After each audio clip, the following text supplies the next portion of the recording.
In progress. 오래매 다윗은 점점 강하여 가고 사울의 집은 점점 약하여 가니라. 다윗이 헤브론에서 아들들을 낳았을 때 맏아들은 암논이라 이스라엘 여인 아히노암의 소생이요 둘째는 길르압이라 갈멜 사람 나발의 아내였던 아비가일의 소생이요 셋째는 압살롬이라 그술 왕 달메의 딸 마아가의 아들이요 넷째는 아도니아라 학기스의 아들이요 다섯째는 스바디아라 아비달의 아들이요 여섯째는 이드르암이라 다윗의 아내 에글라의 소생이니 이들은 다윗이 헤브론에서 낳은 자들이더라. 사울의 집과 다윗의 집 사이에 전쟁이 있는 동안에 아브넬이 사울의 집에서 점점 권세를 잡으니라. 사울에게 첩이 있었으니 이름은 리스바요 아야의 딸이더라. 이스보셋이 아브넬에게 이르되 네가 어찌하여 내 아버지 첩과 통관하였느냐 하니 아브넬이 이스보셋의 말에 매우 분하게 여겨 이르되 내가 유다의 계머리냐 내가 오늘 당신의 아버지 사울의 집과 그의 형제와 그의 친구에게 은혜를 베풀어 당신을 다윗의 손에 내주지 아니하였거늘 당신이 오늘 이 여인에게 관한 허물을 내게 돌리는도다. 여호와께서 다윗에게 맹세하신 대로 내가 이루게 하지 아니하면 하나님이 아브넬에게 벌 위에 벌을 내리심이 마땅하니라. 그 맹세 곧 이 나라를 사울의 집에서 다윗에게 옮겨서 그의 왕위를 반에서 부엘세바까지 이스라엘과 유다에 세우리라 하신 것이라 하매 이스보셋이 아브넬을 두려워하여 감히 한마디도 대답하지 못하니라. 아브넬이 자기를 대신하여 전령들을 다윗에게 보내어 이르되 이 땅이 누구의 것이니까 또 이르되 당신은 나와 더불어 언약을 맺사이다. 내 손이 당신을 도와 온 이스라엘이 당신에게 돌아가게 하리이다 하니 다윗이 이르되 좋다. 내가 너와 언약을 맺거니와 내가 내게 한 가지 일을 요구하노니 나를 보러 올 때 우선 사울의 딸 미가를 데리고 오라. 그리하지 아니하면 내 얼굴을 보지 못하리라고. 다윗이 사울의 아들 이스보셋에게 전령들을 보내 이르되 내 처 미가를 내게로 돌리라. 그는 내가 전에 블레셋 사람의 표피 100개로 나와 정원한 자니라 하니 이스보셋이 사람을 보내 그의 남편 라이스의 아들 발디엘에게 그를 빼앗아 오매 그의 남편이 그와 함께 오되 울며 바오림까지 따라왔더니 아브넬이 그에게 돌아가라 하며 돌아가니라. 아브넬이 이스라엘 장로들에게 말하여 이르되 너희가 여러 번 다윗을 너희 임금으로 세우기를 구하였으니 이제 그대로 하라. 여호와께서 이미 다윗에 대하여 말씀하시기를 내가 내 종 다윗의 손으로 내 백성 이스라엘을 구원하여 블레셋 사람의 손과 모든 대적의 손에서 벗어나게 하리라 하셨음이라 하고 아브넬이 또 베냐민 사람의 귀에 말하고 아브넬이 이스라엘과 베냐민의 온 집에 선하게 여기는 모든 것을 다윗의 귀에 말하려고 헤브론으로 가니라. 아브넬이 부하 20명과 더불어 헤브론에 이르러 다윗에게 나아가니 다윗이 아브넬과 그와 함께한 사람을 위하여 잔치를 배설하였더라. 아브넬이 다윗에게 말하되 내가 일어나 가서 온 이스라엘 무리를 내 주 왕 앞에 모아 더불어 언약을 맺게 하고 마음에 원하시는 대로 모든 것을 다스리게 하리이다 하니 이에 다윗이 아브넬을 보내매 그가 평안히 가니라. 음? 네, 오늘 우리가 사무엘하 3장을 보면서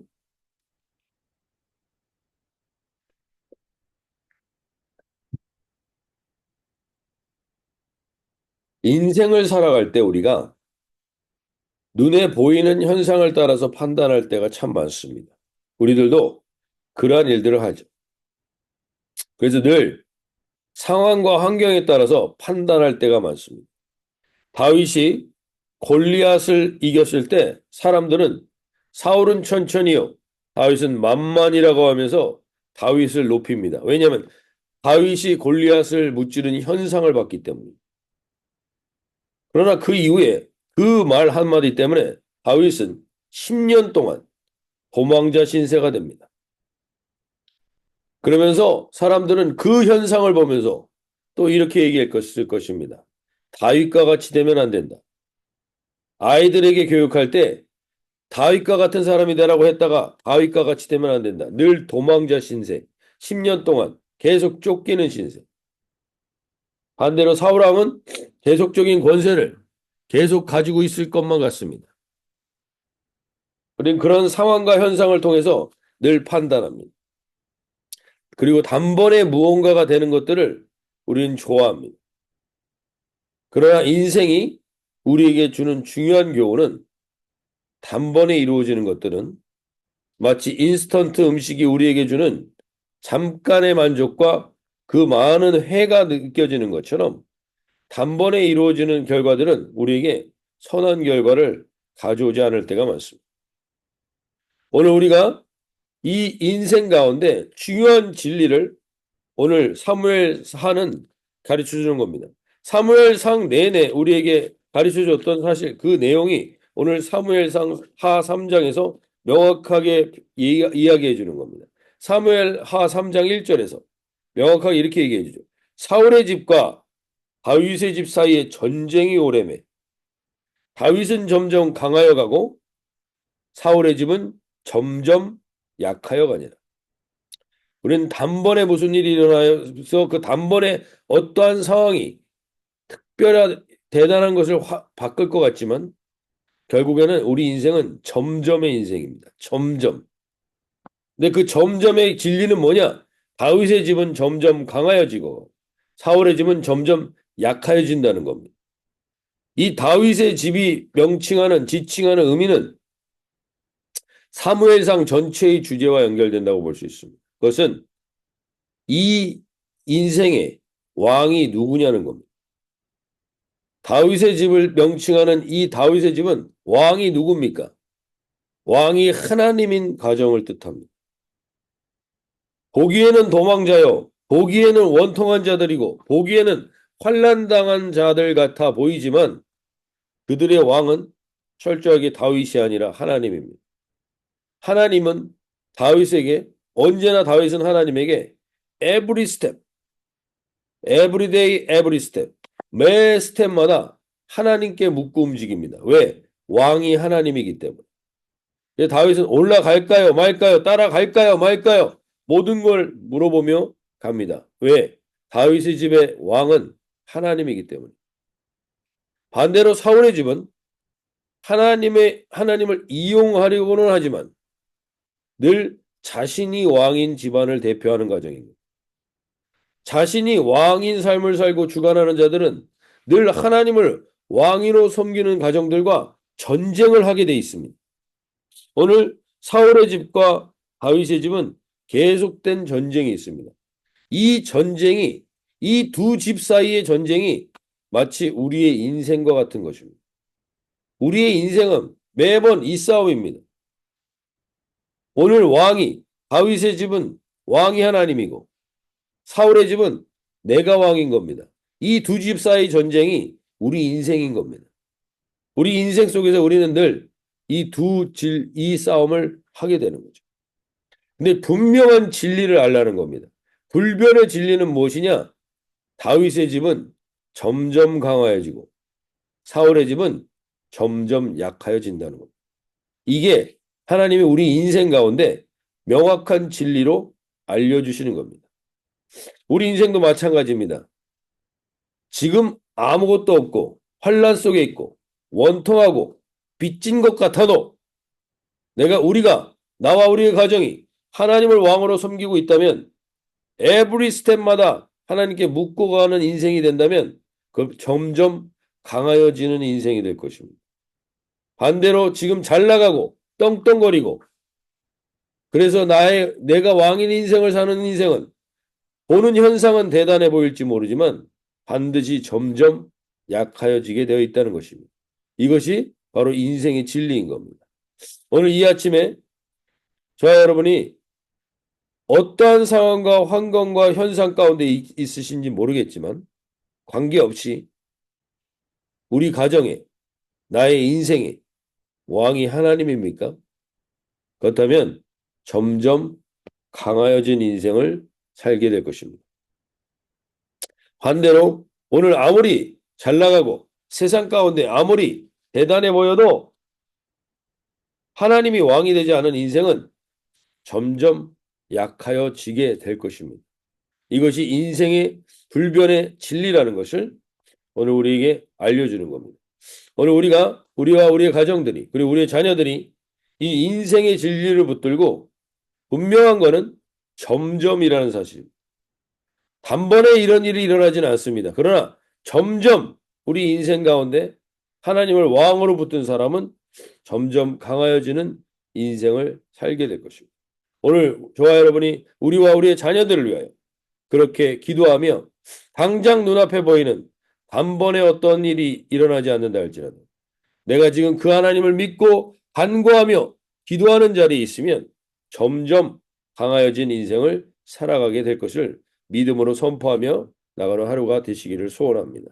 그래서 우리 한 사람 한 사람이 결국 우리의 가정이 지금 보여주는 건 아무것도 없을지라도 하나님을 왕으로 모시고 다윗과 같이 every step 매 발걸음마다 하나님을 의지하는 과정은 점점 강해지는 인생을 살고 결국 아무리 지금 대단해 보여도 자신이 왕인 인생은 점점 약해지는 세상 속에서 세상의 뉴스 가운데 우리는 이 담대함으로서는 이 하루가 되시길 바랍니다. 그러면서 그 인생 속에서 우리는 오늘 영어 기도 제목에 이렇게 기도하는데 God, I struggle with being generous in the most basic ways.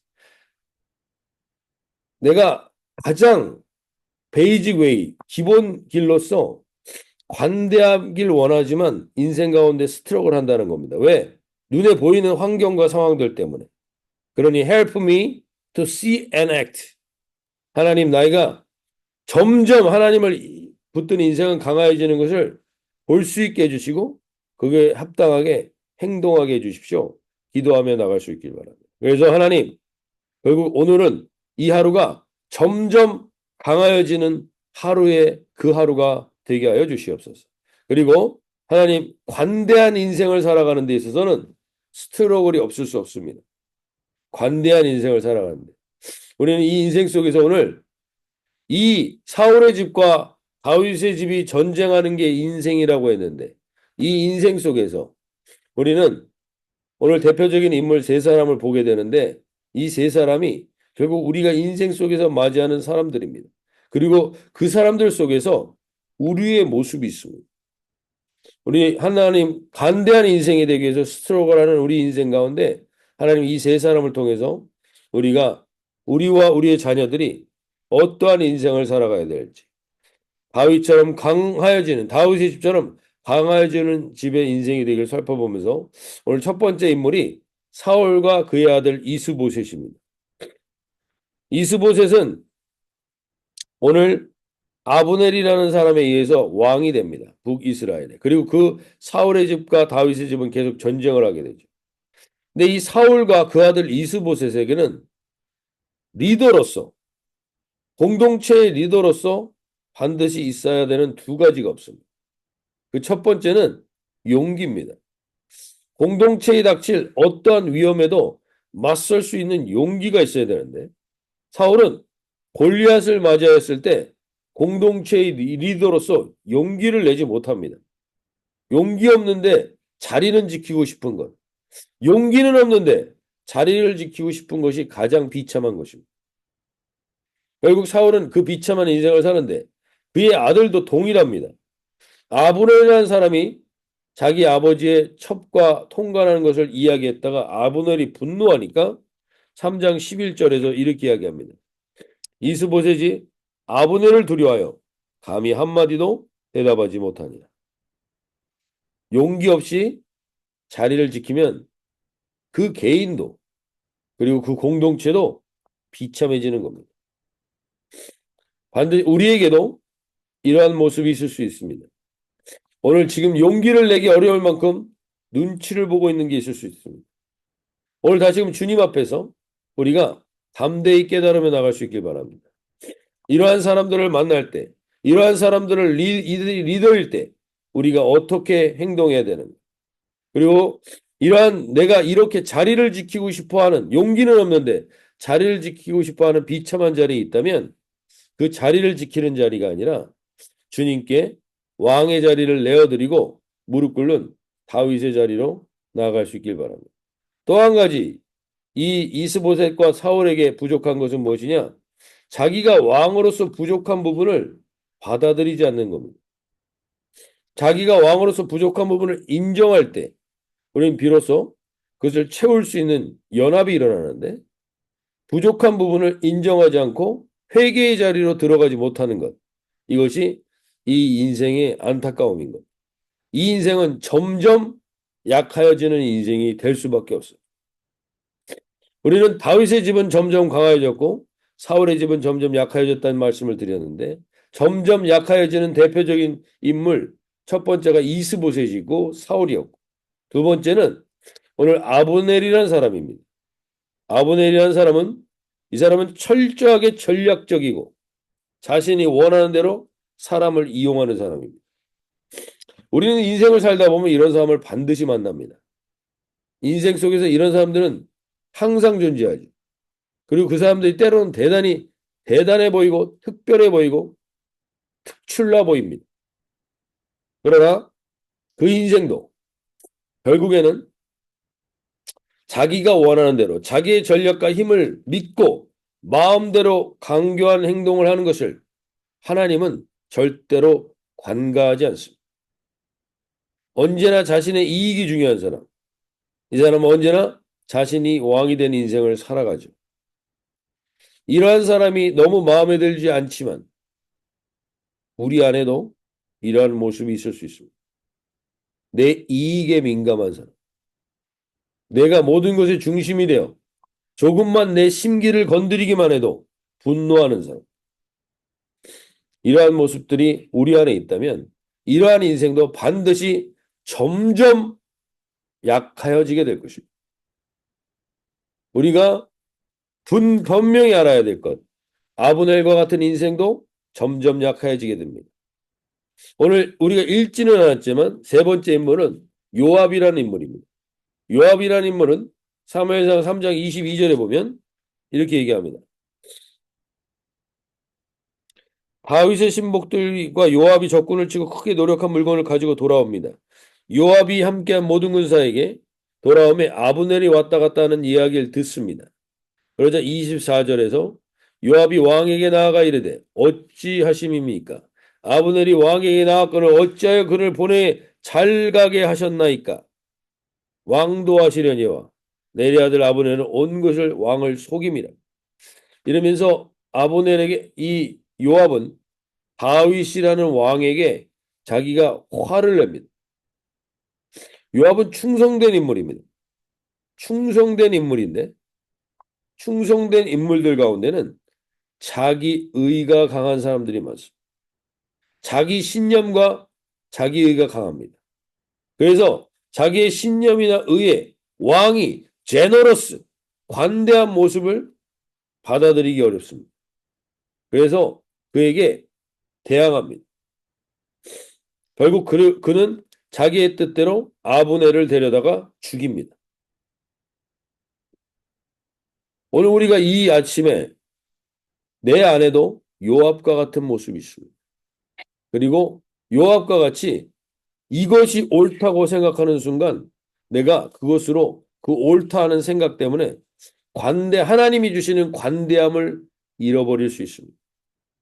오늘 이 아침에 하나님이 다시 한번 I struggle with being generous. 우리가 generous, 관대해지기 위해서는 스트러글이 있습니다. 그리고 그 스트러글의 가장 중요한 핵심은 내가 결정권자가 아닙니다. 내가 판단권자가 아닙니다. 내가 왕이 되는 자리가 아닙니다. 내가 왕이 되는 자리에 있을 때 우리는 점점 약하여질 것입니다. 오늘 다윗은 끝까지 하나님 앞에서 이 제너러스한 부분을 스트로크하며 유지하길 원합니다. 그러면서 그가 고백했던 시편 145편입니다. 시편 145편에서 그는 이렇게 얘기합니다. 명확하게 이렇게 표현합니다. 왕이신 나의 하나님이여 내가 주를 높이고 영원히 주의 이름을 송축하리이다. 내가 날마다 주를 송축하며 영원히 주의 이름을 송축하리. 이 진실된 고백이 있는 왕이신 나의 하나님을 모시는 사람은 점점 강하여지게 되어 있습니다. 그리고 그는 이렇게 고백합니다. 8절 9절에서 여호와는 은혜로우시며 긍휼이 많으시며 노하기를 더디하시며 인자하심이 크시도다. 여호와께서는 모든 것을 선대하시며 제너러스하게 이끄시며 그 지으신 모든 것에 긍휼을 베푸시는도다. 그리고 여호와께서는 모든 넘어지는 자들을 붙드시며 비굴한 자들을 일으키시는도다. 18절 19절에 결국 이렇게 얘기하죠. 여호와께서는 자기에게 간구하는 모든 자, 곧 진실하게 간구하는 모든 자에게 가까이 하시는도다. 그는 자기를 경외한 자들의 소원을 이루시며 또 그들의 부르짖음을 들으시라 구원하시리로다. 오늘 이 아침에 우리가 다윗과 같이 점점 하나님을 왕으로 왕이신 나의 하나님으로 고백하는 점점 강하여지는 인생을 살아가시는 저와 여러분이 되시길 바라고 이 시편 145편의 고백이 살아있는 인생을 살아가시는 저와 여러분이 되시기를 소원합니다. 특별히 우리의 자녀들에게 하나님을 왕으로 모신 가정은 점점 강하여진다는 걸 삶으로 보여주는 부모가 되길 바랍니다. 그러나 하나님을 왕으로 모시지 않는 사람들을 두려워하고 무서워할 필요가 없는 용기를 가진 인생도 보여줄 수 있는 그러한 가정들이 되시기를 소원합니다. 자유롭게 기도하실 때 주님 그러한 은혜로 우리를 이끌어 주시옵소서. 기도하며 나가겠습니다.